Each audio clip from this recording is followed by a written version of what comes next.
Damas y caballeros, tengan ustedes un muy buen día. En nombre de la Corporación de Desarrollo Tecnológico de la Cámara Chilena de la Construcción y de COMGRAP, les doy la más cordial bienvenida a esta segunda jornada del primer Congreso Latinoamericano BIM. Aprovecho de recordarles, por favor, puedan responder la hoja de evaluación y entregarla al término del evento. Asimismo, les comento que las presentaciones de este congreso van a estar disponibles en www.bimlatam.la y en www.cdt.cl. En este momento les solicito, por favor, apagar o dejar en silencio sus teléfonos celulares, de modo que no interrumpan las presentaciones de nuestros expositores.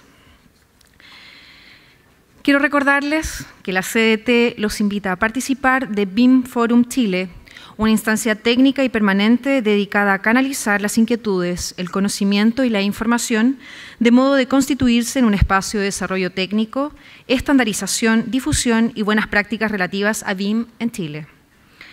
Los invito a completar el formulario de preinscripción que han recibido para ser contactados por BIM Forum Chile. También quiero comentarles que durante el almuerzo, HP va a realizar un sorteo de una impresora multifuncional. Para participar solo tienen que entregar su tarjeta de presentación en el stand HP o también se les van a entregar un ticket que pueden rellenar con su nombre y así podrán participar, ¿ya? Así que los invito a todos para que tengan la opción de llevarse una impresora. Para dar inicio a esta segunda jornada del Congreso, les comentamos que este bloque se titula Experiencias Latinoamericanas en BIM. Y a continuación, escucharemos la charla Una nueva génesis entendiendo BIM desde los datos, a cargo de Mario Chacaltana, de Aquaterra Smart Projects.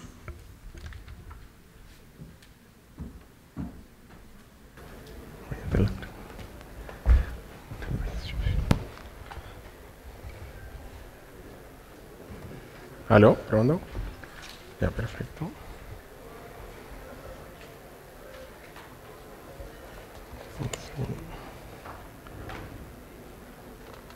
¿Y ahí sí? ¿Está bien el sonido?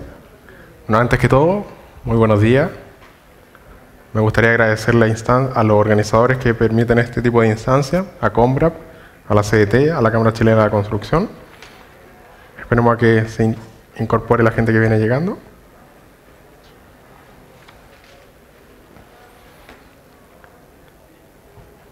Bueno, mi nombre es Mario Chacaltana.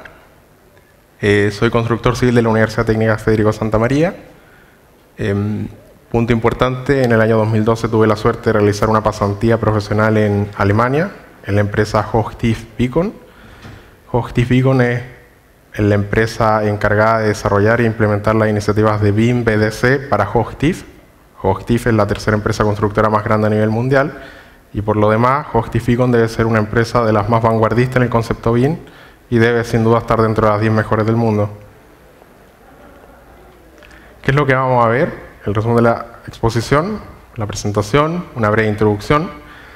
Vamos a ver dos casos que nos va a servir para explicar un poco cuál es el concepto de esta presentación. Vamos a explicar el concepto de BIM en aplicaciones poco convencionales y después vamos a ver una realidad un poco más aterrizada, una realidad nacional, que es ABO, América Expuso Oriente. Finalmente vamos a ver un to-do list para la gente que necesita algo concreto que realizar. Y la conclusión va a estar en el medio, va a ser parte de ustedes también. Objetivos del aprendizaje, que es lo que pretende esta presentación, principalmente derribar los paradigmas instaurados con respecto al enfoque de BIM, y comprender la integración y correcta vinculación de los datos en el proyecto. Derribar paradigmas, eso es importante. No por la incorporación del CAD a un modelo tridimensional, sino dentro ya de los que están en esta base, cambiar un poco el switch. De aquí tenemos BIM en aplicaciones poco convencionales y ustedes se preguntarán, bueno, ¿y qué es BIM en aplicaciones poco convencionales? Y la respuesta, bueno, al lado izquierdo ustedes ven una represa.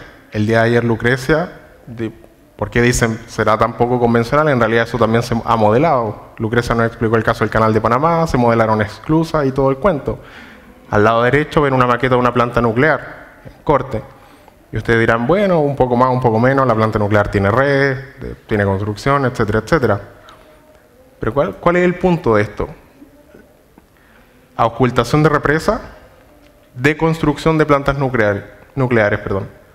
La deconstrucción es el desarme, tomarla, desarmarla y eliminarla, dejar todo en una llanura verde, donde está la planta nuclear de este momento. Entonces, claro, ¿por qué? Voy a partir con la auscultación de represa. ¿Y qué es lo importante acá? ¿Por qué BIM en aplicaciones no convencionales?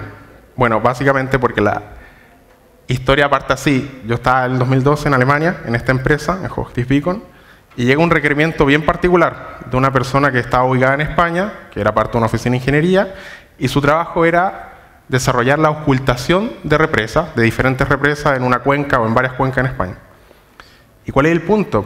Que ustedes se dirán, bueno, ¿y qué tiene esto que ver con BIM? Y es cierto, yo en ese momento decía, si yo hubiera estado en ese momento, no en esta empresa, y ustedes probablemente hubieran tomado ese requerimiento, le hubieran dicho, mira muchacho, tú estás mal enfocado, esto no tiene nada que ver con BIM, tu represa ya está construida y tú lo que necesitas es otra cosa. Error. ¿Listo? Ya, gracias. Error. En realidad tiene mucho que ver con BIM. Bueno, ¿y cuál es el cuento? Esta persona ya tenían un sistema formado, ya tenían un sistema conformado de manejo de información.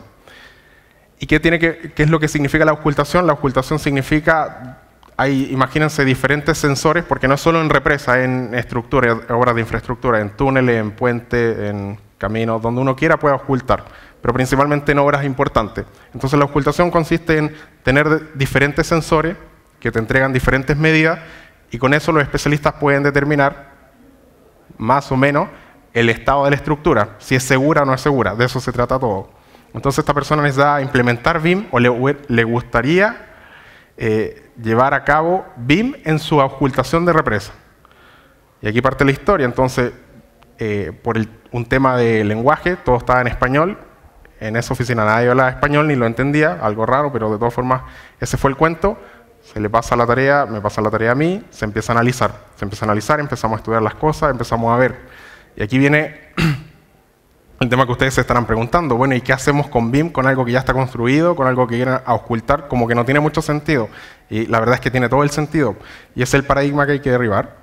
¿Por qué? Porque el cuento es que lo que tú necesitas hacer es modelar, sin duda, pero ya no modelas algo existente. Bueno, el modelo, van a ver que la represa, de todas formas, se modeló, pero eso no es el énfasis. El énfasis es que tú tienes que modelar los datos con los que ellos cuentan y darle sentidos, coherencia y vinculación.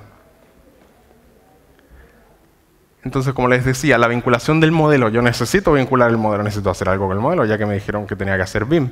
¿Pero con qué? ¿Qué es lo que hacíamos? Y como les decía, como ya les contaba, hay que tomar los datos, analizarlo, verlo, desgranarlo, estudiarlo y de alguna forma poder llevar a cabo la vinculación de todos esos datos con el modelo.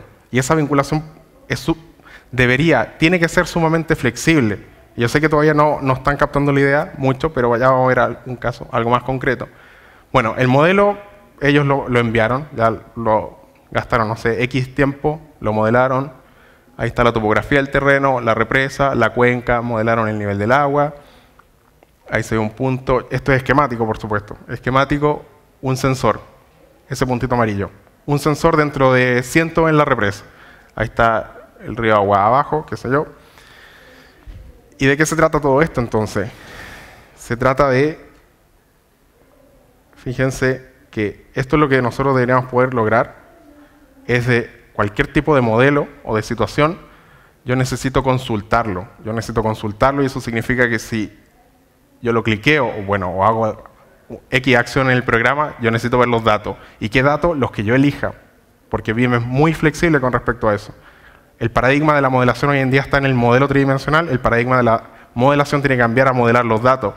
Fíjense que acá yo estoy vinculando, muchas veces se habla populistamente 3D, 4D, 5D, 7, 8, 9, 10, ya no sé cuánto. pero si ustedes vinculan correctamente los datos, da lo mismo. Aquí ya tienen una dimensión, 2, 3, 4, 5, 6, 7, las que ustedes quieran. Porque todo se trata de que si ustedes modelan los datos correctamente, pueden acceder a cualquier información dentro del sistema. ¿Se dan cuenta cómo el enfoque está cambiando o cómo debería cambiar? Ya, todo esto, más adelante, yo se lo aseguro, va a ser un commodity. Ustedes ni siquiera lo van a modelar, lo van a encargar a China, a India, van a decir, ustedes modélenme con tal topología, entréguenme el modelo, yo necesito que cumpla tales características, y cuál va a ser el trabajo en realidad, dónde está la ingeniería, dónde está el ingenio, porque ayer se hablaba un poco de que esto como que corrompe el ingenio, yo encuentro todo lo contrario, esto es, llama a incentivar de manera a exacerbar el ingenio. ¿Qué más? En definitiva, ¿qué es lo que ocurrió con este caso? Bueno, se hizo un prototipo, se presentó, se vincularon los datos a los sensores, se demostró y hubo una satisfacción bastante alta por parte del cliente. Ahora, ¿eso es lo relevante? Por supuesto que no. Lo relevante es que este caso es muy bueno para explicar lo que es BIM en aplicaciones poco convencionales y es muy bueno para explicar lo que necesitamos cambiar. ¿Qué es esto? Entender que el enfoque no puede estar en el modelito de una determinada cosa, a pesar de que es útil, a pesar de que hay un nivel de detalle, a pesar de etcétera, etcétera, etcétera. Nosotros tenemos que ser capaces de vincular información con el medio. Vamos a ver otro caso, saliendo de las represas. Este slide yo sé que es un poco compleja de entender, voy a tratar de explicarla. Y BIM, claro, tiene total sentido. Lo que ven a la izquierda es la parte de un contenedor del reactor nuclear, o de un reactor nuclear X, da lo mismo, pero real, es un caso real. Y ustedes dicen, ¿por qué está todo explotado así? Bueno, eso es un cuento de que de construir cualquier elemento de esto es carísimo, sumamente caro. Ya vamos a ver los números. Y hay que tener una planificación total con respecto a qué es lo que hacemos. Y ahí les doy sentido a lo que yo les dije. Bueno, ¿por qué dices tú que BIM en aplicaciones no convencionales sería una planta nuclear? Porque una planta nuclear tiene redes, tiene hormigón, tiene losas, tiene estructuras, tiene de lo que cualquier edificación quizás tenga, un poco más complejo. Pero recuerden, este caso no es de construir una planta nuclear, es de deconstruir las plantas nucleares, deconstruir, desarmar. En Alemania para el 2021, las 17 plantas que quedan en funcionamiento deben ser apagadas y muchas de ellas también tienen que ser deconstruidas. Revisemos los números para entender dónde juega BIM un rol acá. Burghausen, una planta cualquiera, estaba planificado al 2006 que el costo total de esa deconstrucción fuera de 700 millones de euros. 700 millones de euros, para que entiendan la cifra. Para el 2011 ya iba 1 millardo de euros gastados. 1 millardo de euros son 1.000 millones de euros. 700.000 millones de pesos. ¿Dónde entra BIM acá? Bueno, yo creo que la respuesta es lógica. Vean ese delta, de 700 a 1.000 millones. Hay 300 millones de euros de diferencia. Ahí no hay espacio para planificar mal, no hay espacio para mover un dedo mal. Y eso en costo y en tiempo. Y sin contar lo peligroso que es la deconstrucción en sí, donde hay que generar tecnología, donde hay que generar robots que vayan a deconstruir las zonas más peligrosas, etcétera, etcétera. El caso de Alemania, bueno, hay dos alternativas. Para la deconstrucción habían dos caminos, una era deconstruir directamente, la otra era apagar la planta y después más adelante deconstruirla. ¿Y dónde entra BIM en esto? Bueno, lo mismo, yo tengo que ser capaz de vincular, porque claro, van a decir el modelo que tanto me va a servir para hacer eso. Yo tengo que ser nuevamente capaz de vincular cualquier elemento, cualquier dato que yo quiera del modelo con datos que vienen del exterior, que son exógenos al proyecto, que son generados por diferentes especialistas en diferentes etapas, con diferentes posturas, con diferentes misiones. Se habla mucho de los estándares y yo estoy completamente de acuerdo, hay que estandarizar, pero de momento necesitamos un atajo, necesitamos un shortcut. Si no generamos ese shortcut, no podemos esperar, porque muchos de ustedes quizás tengan el bichito de decir, oye, subámonos a BIM, o incluso partir de cero y decir, voy a hacer una empresa que haga BIM. Yo se los digo de momento y de forma realista, lo que necesitan es un atajo. No podemos esperar a que esté todo estandarizado para trabajar.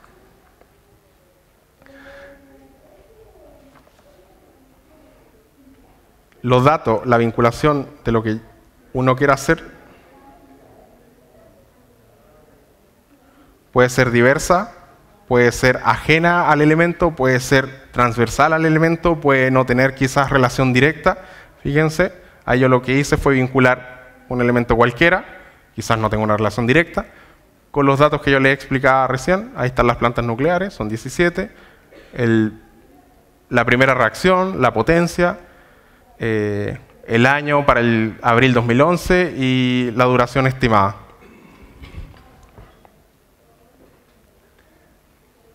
Revisemos algo más nacional, un caso distinto, pero donde también, nuevamente, el énfasis.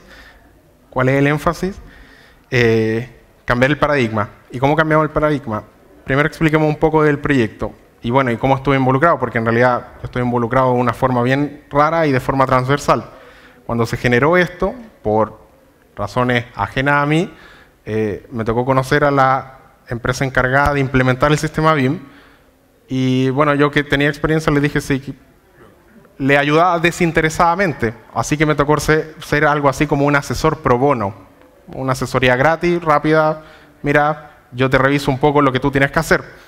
¿Qué es lo que resultó de esa revisión? Sorpresa. Yo sé que no se va a leer, pero es para ilustrar el punto. Esas son la lista de las funcionalidades mínimas solicitadas en las bases de licitación, que creo que es la circular aclaratoria número 1. La señorita Paola estaba presente, así que ella nos podría aclarar. Entonces, estas son la lista de las funcionalidades mínimas que el proyecto tenía que cumplir. ¿Ya? Un poco más, un poco menos, se hizo un análisis riguroso. Y adivinen qué sorpresa resulta. Después de hacer un análisis de toda la lista de requerimientos que había que cumplir con el proyecto, la realidad nacional, o lo que nos permite el enfoque que hoy en día tenemos, llevar a puerto, era solamente de un 30% cumplimiento. Un 30%, vale decir, del listado completo que está aquí solicitado, lo más probable es que empresa cualquiera que la tome, hoy en día en Chile, con el enfoque que se tiene y como se están abordando las cosas, va a cumplir algo así del 30% de estas funcionalidades. Y ustedes preguntan por qué. Y es por lo que yo explicaba anteriormente.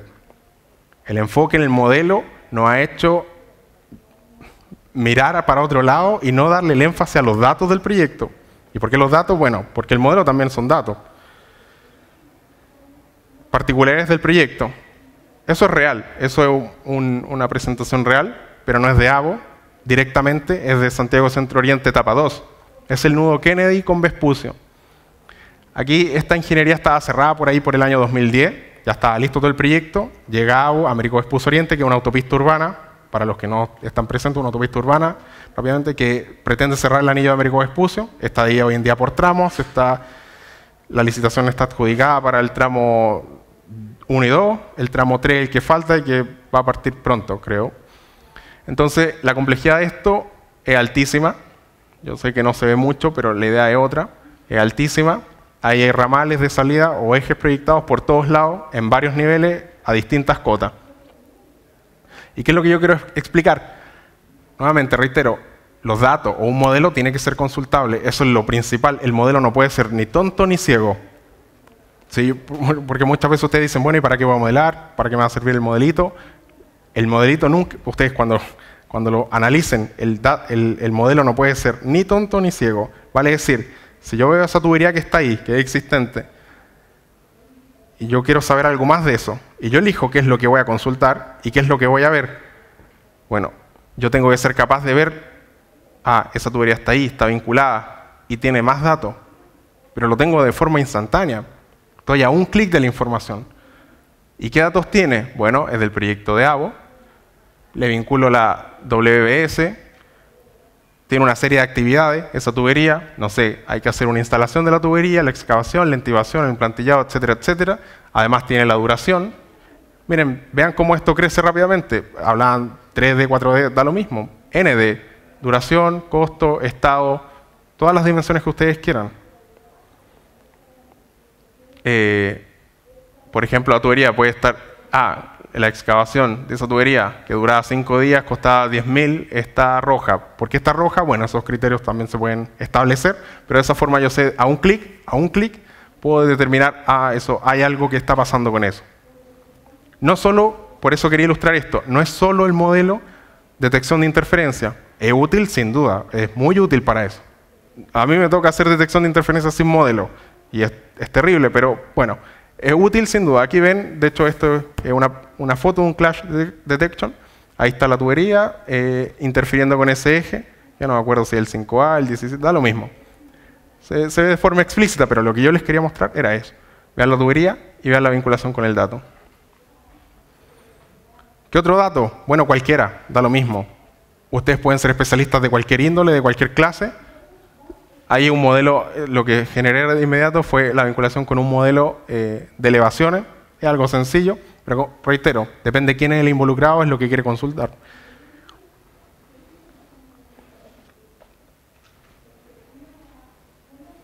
Y así con un elemento, puede ser con 2, con 3, con los que sea. Lo que no hay que perder nunca de vista es que todo tiene que ser consultable.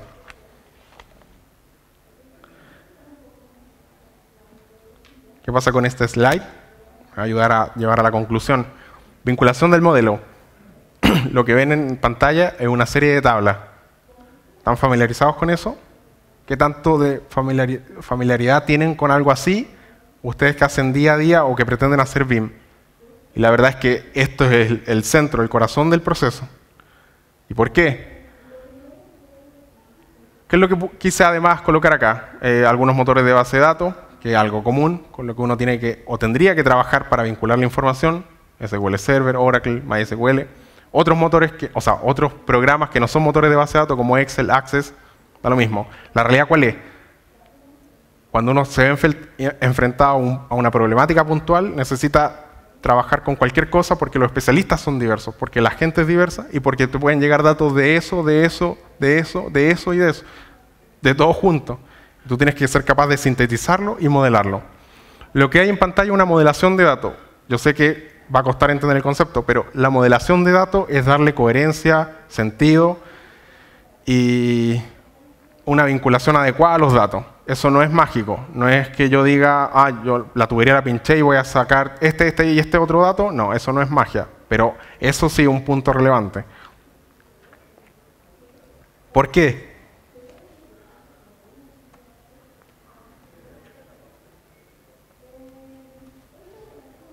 ¿Por qué? Bueno, por lo siguiente. Lo que yo les decía, la tubería podía estar asociada a estas tablas de acá y ser parte de la query 1. El modelo de elevaciones podía tener sentido o estar asociado acá y ser parte de una query o una consulta. Eso. O estar asociado a estas partes de acá y ser la query 3, que era la tubería del otro lado. Da lo mismo. O en la planta nuclear o en la represa, da lo mismo.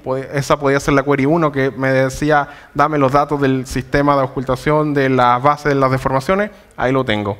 O dame la altura de elevación en el año 2006, cuando las cosas eran críticas, ahí también está.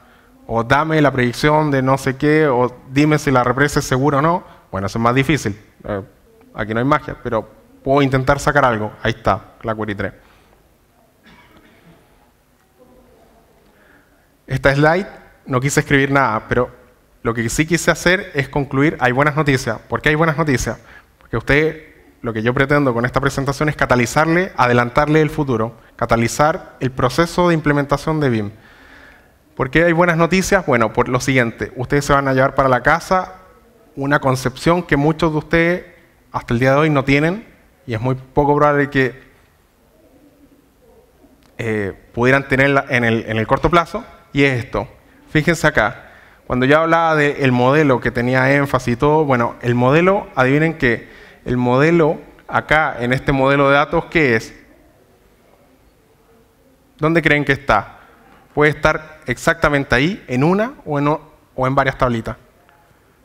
¿Y qué significa eso? Que tu modelo lo puedes vincular como tú quieras, mientras haga un modelo de datos coherente. Y eso abre las oportunidades y las posibilidades de BIM de forma extraordinaria. Ustedes pueden hacer lo que sea, o casi lo que sea. Esas son las buenas noticias, lo voy a reiterar. Esas tablitas de ahí, cualquiera de esas, una o varias, puede ser el modelo tridimensional. Y si yo tengo la representación del modelo tridimensional ahí, yo puedo vincularlo con los datos que a mí se me antoje. Y eso significa que yo lo puedo vincular, puedo darle aplicaciones diversas, sentidos diversos, respuestas diversas. Ahí la cota de dónde está BIM hoy día crece y sube a las nubes. Usted hoy en día con esta idea ya pueden trabajar y empezar a decir, oh, es verdad, aquí ya se pueden hacer otras cosas. Buenas noticias.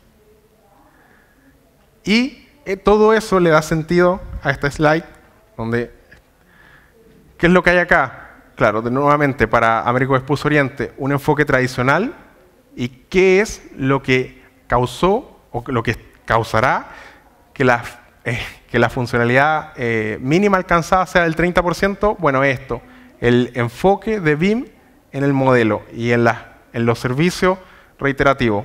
Acá, ¿qué es lo que tenemos? Modelo tridimensional, ustedes saben que se puede modelar. Con los pormenores que sea, modelo ASBIL, modelo de ingeniería definitiva, varios modelos. Coordinación de especialidades, también saben que se puede hacer. Ninguna duda, eso se puede realizar. 4D también se puede realizar.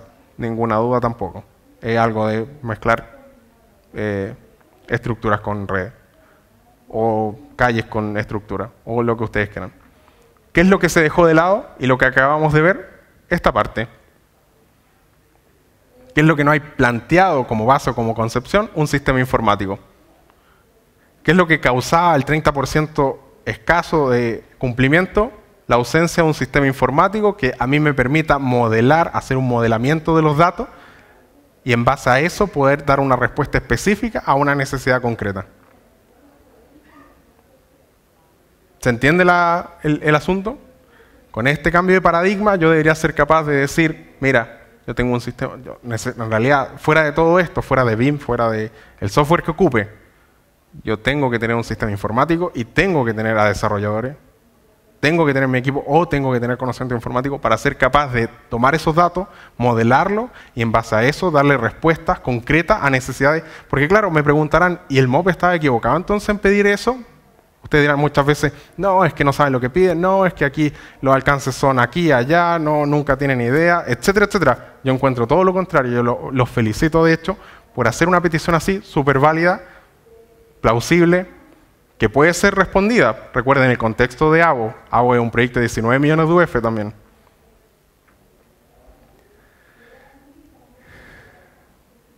De forma concreta, los que quieren o los que quieran desarrollar o subirse al BIM, una lista de tareas fundamental, estudiar el mercado, aunque sea obvio, tienen que estudiar el mercado, los competidores y las barreras de entrada las tienen que conocer, estén donde estén, sean una empresa de ingeniería, sean una empresa de arquitectura, de topografía, etcétera, etcétera. Ya vieron que pueden ser una empresa incluso de consultoría de algo totalmente ajeno como la auscultación.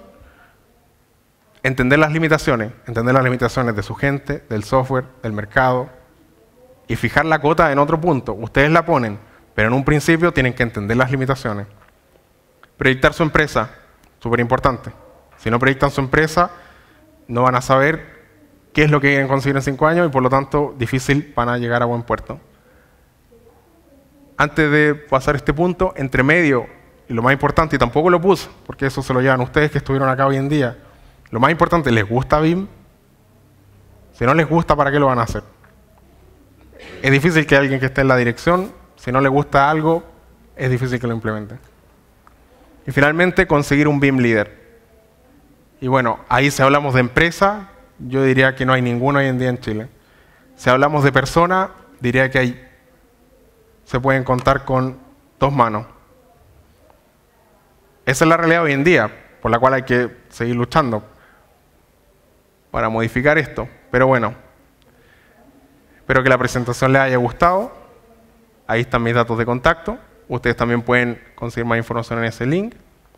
Y bueno, como ustedes saben, las presentaciones van a estar disponibles en BIM Latam, exposiciones y en la CDT. Muchas gracias, muy amable.